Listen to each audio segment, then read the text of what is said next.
YS Vivekananda Reddy గారి 74th birthday. ఈరోజు ఇప్పుడే సమాధి దగ్గర నుంచి వస్తున్నాను. అక్కడ నిల్చొని ఉండగా ఏయో తలంపులు వస్తున్నాయి, ఐడియాస్, గుర్తులు వస్తున్నాయి, జ్ఞాపకాలు. స్పష్టంగా గుర్తొచ్చేది మాత్రం మీకు పులివెందుల్లో ఉన్న వాళ్ళకి ఇది అర్థమవుతుంది.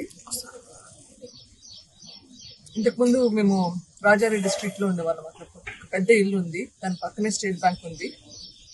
స్టేట్ బ్యాంక్ అనుకుని ఒక చిన్న సందు ఉంది. ఆ సందులో బంధువులు అందరు చాలా మంది ఉన్నారు. ఎదురుగా వైఎస్ ప్రకాష్ రెడ్డి గారి ఇంట్లో.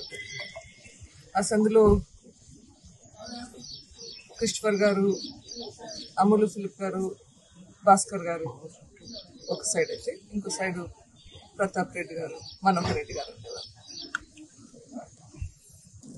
అవినాష్ మాకంటే ఒక 10 సంవత్సరాల దాకా చిన్న.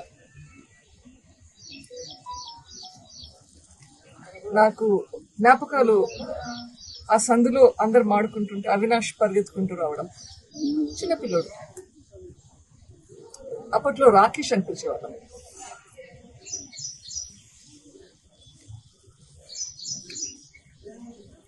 హాలిడేస్ కి ఇంటికి వచ్చినప్పుడంతా అమ్మా నాన్న ఖచ్చితంగా అందరి ఇళ్ళకి పోయి అందరినీ పలకరించి రమ్మని చెప్పేవాళ్ళు.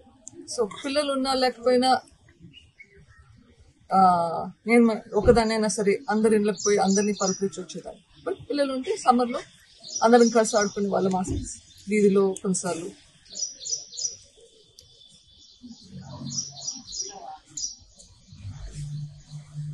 నాన్నని మర్డర్ చేశాక ఎప్పుడైతే అవినాష్ నాకు లెటర్ తీసుకొచ్చాడో, ఆదినారాయణ రెడ్డి, సతీష్ రెడ్డి, బీటెక్ రవి వీళ్ళందరూ నాన్న హత్యకు కారణమని లెటర్ తీసుకొచ్చారు. అసలు ఇట్లా ఇన్సిడెంట్ కి, ఇట్లా నాన్న మర్డర్ కి అవినాష్ సంబంధం ఉంటుందని ఎక్కడ కానీ అనుకోలేదు. నాకు అవినాష్ అంటే ఆ వీధిలో తిరుగుతున్న చిన్న పిల్లోడు, మేమందరం కలిసి ఆడుకుంటుంటే అవినాష్ పిల్లోనిలాగానే చూస్తుంటాం. అటువంటి మనిషి ఇట్లా మారుతాడు అన్న తలంపు ఎక్కడ కానీ రాలేదు.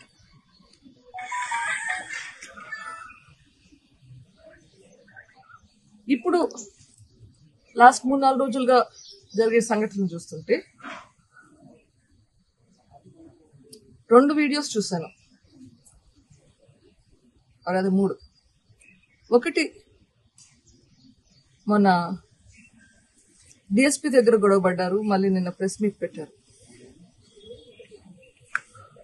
దాంట్లో డిఎస్పీతో అంటున్నాడు, మీరు ఫేవరెటిజం చూపిస్తున్నారని, పక్షపాతం చూపిస్తున్నారని. నిన్న అంటున్నారు ఏంటి, టీడీపీకి తొత్తులుగా వ్యవహరిస్తున్నారు అని. అది వింటుంటే మళ్ళీ ఇంకా కొన్ని జ్ఞాపకాలు.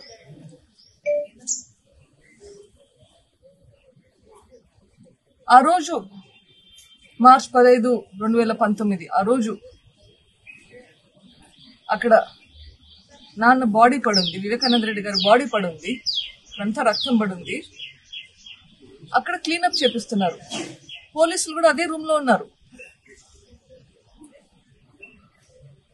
మరి పోలీసులు బెదిరించి చేశారా ఆ పని?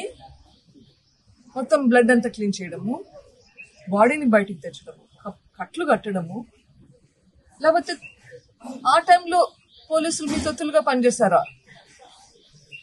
నాకైతే తెలియదు. అట్లా ప్రమాణ స్వీకారం చేశారు, కొత్త సిట్ ను ఫామ్ చేశారు. తర్వాత ఎవరినైతే అరెస్ట్ చేశారో వాళ్ళందరినీ రిలీజ్ చేశారు. ఛార్జ్ షీట్ ఫైల్ చేయలేదు. మీరు వైఎస్ఆర్సీపీ గవర్నమెంట్ లోకి వచ్చాక అనుమానితుల్ని రిలీజ్ చేసేశారు. తర్వాత చూస్తే సెప్టెంబర్లో అనుమానం అవినాష్ భాస్కర్ రెడ్డి శివశంకర్ మీదకి వెళ్తుంది. ఇప్పుడు ఆ పోలీస్ ఆఫీసర్లని పనిచేయకుండా చేశారు, వాళ్ళని పంపించేశారు. స్టేట్ డిస్ట్రిక్ట్ నుంచి కొత్త టీం ని తెచ్చుకున్నారు, సిట్ మార్చేశారు. మరి ఆ టైంలో తొత్తులుగా పనిచేసి చేయలేదు అని చెప్పి మార్చారా, తొత్తులుగా పనిచేసే వాళ్ళని తెచ్చుకున్నారా? ఏంటిది? ఏంటి థింకింగ్?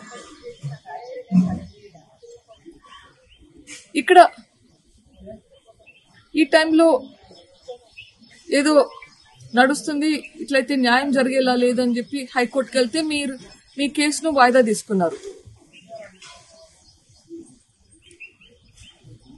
అప్పుడు హైకోర్టు జడ్జి గారు ఇక్కడ ఏదో జరుగుతుంది అని గ్రహించి ఈ కేసును సిబిఐకి ట్రాన్స్ఫర్ చేశారు. సిబిఐ వాళ్ళు వచ్చి పనిచేస్తే ఒకసారి సిబిఐ వాళ్ళ సామాన్ కూడా ఆ జైల్లో గెస్ట్ హౌస్ నుంచి పడేశారు. అప్పుడు పోలీసులు మీ తొత్తుగా పనిచేస్తారా? మీదే కేసులు పెడతారు.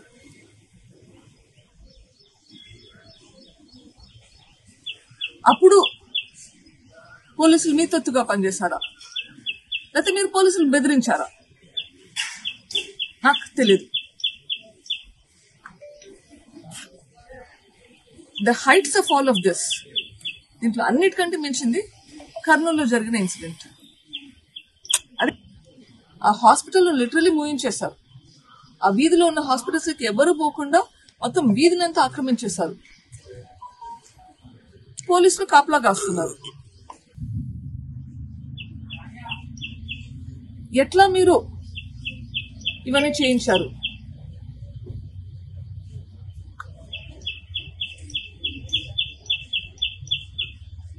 వీటికి అన్నిటికీ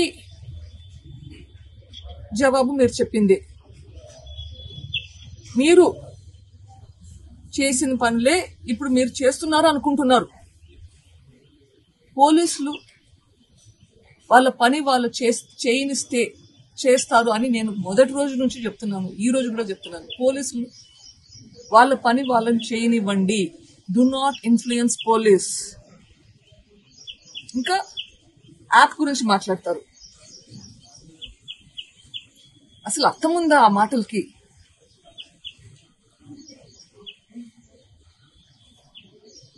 this no point actually talking about lot of those things. పాత పులివెందులు అంటే ఇవన్నీ జరిగేలా మీ కంట్రోల్లో ఉంది, మీ బెదిరింపులకు లొంగిపోయే ఆఫీసర్స్ కావాలనా? I want change in Pulivendula. పులివెందుల్లో మార్పు జరగాలి.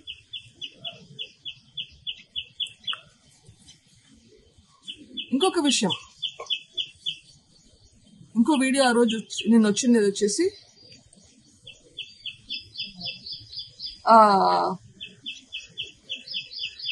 కొందరిని వైఎస్ఆర్సీపీ వాళ్ళకి దెబ్బలు తగిలాయి అని చెప్పేసి పోలీస్ స్టేషన్ నుంచి ఊరంతా ధర్నా చేశారు. గుడ్. ఎక్కడైనా కానీ తప్పు జరిగితే యూ హ్యావ్ టు ప్రొటెస్ట్. మరి తప్పు జరిగిందా లేదా, you have to give the independence to the police to do there job. Okay, police కు వాళ్ళ స్వేచ్ఛ ఇవ్వాలి, వాళ్ళు కరెక్ట్ గా పని చేయగలిగేలా. ఆ రోజు వివేకానంద రెడ్డి గారు చనిపోయిన రోజు ఇక్కడే బాడీ ఉండింది. ఈ నుంచి సమాధి దగ్గర తీసుకెళ్లారు. నేను ఊర్లో కొంచెం తిప్పి సమాధి దగ్గర తీసుకెళ్తారు అన్నది ఎక్స్పెక్ట్ చేశాను, అదే అడిగాను. అప్పుడు మా అన్నగారు అన్నారు, లేదు ఎక్కువ తీసుకెళ్తే ప్రజలు ఎక్కువ మంది ఉండరు, చాలా పల్చగా ఉంటే చూడడానికి బాగుండదు, will take the shortest route possible. ఆ ఇన్సిడెంట్ కి మొన్న జరిగిన ఇన్సిడెంట్ కి చూడు డిఫరెన్స్. మొన్న ఎవరికి దెబ్బలు తగిలాయని చెప్పి ఊరేగింపు. ఆ రోజు మర్డర్ జరిగితే ద షార్టెస్ట్ పాసిబుల్ డిస్టెన్స్. వచ్చే వాళ్ళని కూడా రానికుండా ట్రై చేశారు, అట్లీస్ట్ ఆ సిచ్యుయేషన్ క్రియేట్ చేశారు. అంటే అప్పుడు మీరు చేయించారు కాబట్టి you're down playing everything.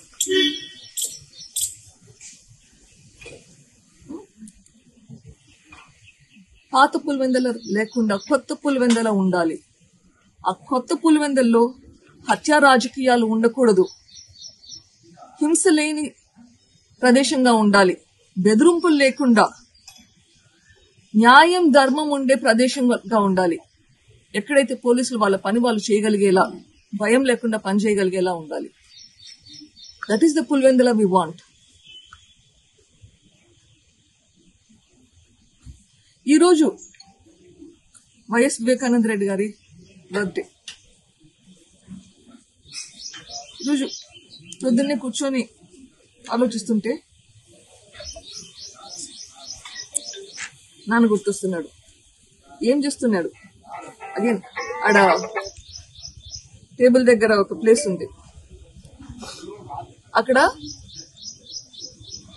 Cards అని, వెడ్డింగ్ కార్డ్స్ ఎవరైనా ఇన్వైట్ చేస్తే వచ్చి పర్సనల్ గా ఇచ్చినా, ఆయన చేతికి ఇచ్చినా, లేకపోయినా ఆయన లేకున్నప్పుడు ఇంట్లో వదిలిపెట్టినా అన్ని వెడ్డింగ్ కార్డ్స్ జాగ్రత్తగా అరేంజ్ చేసుకుంటాడు. డేట్ వైజ్, నెల రోజుల ముందు ఇచ్చినా, వారం రోజుల ముందు ఇచ్చినా కరెక్ట్ గా డేట్ పెట్టుకుంటాడు.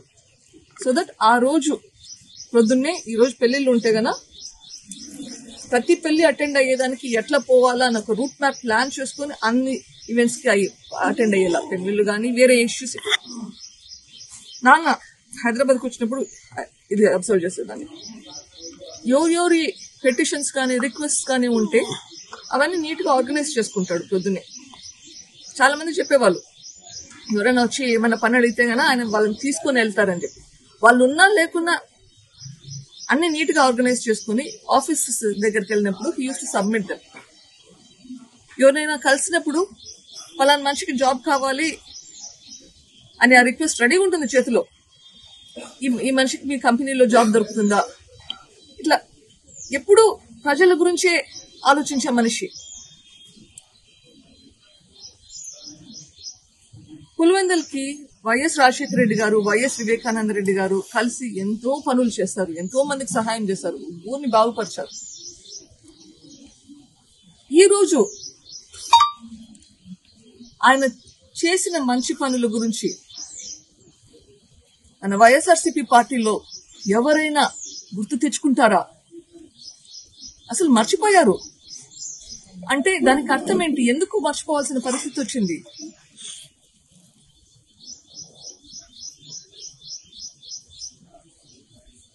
నాన్నని ఎలక్షన్లలో నిలబెట్టద్దు అన్నప్పుడు when he stepped back, he was trying to groom Avinash ని మంచి లీడర్ గా తయారు చేద్దామని ట్రై చేశాడు. కానీ ఎందుకో అది వినట్లేదు అని బాధపడేవాడు. ఎప్పుడు వాళ్ళు తనని సొంతం చేసుకోలేదు. ఆయన ఎంత కలిసి వర్క్ చేయాలనుకున్నా కానీ they never considered him part of them. అట్లా ఆ చిన్నప్పటి మనిషికి ఎందుకు అంత తేడా వచ్చింది? Been done. ఒక మర్డర్ చేశారు. దీని వెనకాల ఉన్న మనుషుల్ని ఖచ్చితంగా జైలుకు పోతే గాని, అది మనకి ఎంత క్లోజ్ గా ఉన్న మనుషులైనా సరే, for the betterment of the society this has to be done. మన న్యాయం ధర్మం అన్నదానికి విలువ ఉండాలంటే ఇది జరగాల్సిందే. ఈరోజు సుప్రీంకోర్టులో 15 కేసులు ఉన్నాయి, హైకోర్టులో అర డజన్ కేసులు ఉంటాయి, సిబిఐ కోర్టులో ఒక 3 కేసులు ఉంటాయి. ఈ పోరాటం జరుగుతుంది. న్యాయం ఖచ్చితంగా will come. Justice is delayed but will not be denied. So ఖచ్చితంగా మనకు న్యాయం జరుగుతుందన్న నమ్మకం ఉంది. తప్పు చేసిన వాళ్ళకి శిక్ష పడుతుంది.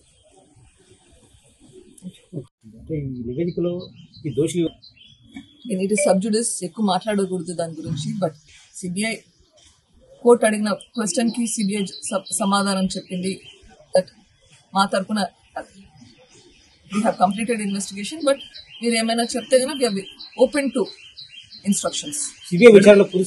ఇంకా ఇన్వెస్టిగేషన్ చేసేది బాకీ ఉంది అని చెప్పి నేను ఒక పిటిషన్ పెట్టాను. దాని మీద నేను డిస్కషన్ నడుస్తుంది. ఇప్పుడు విచారణ మీద సంతృప్తి ఉందా మేడం?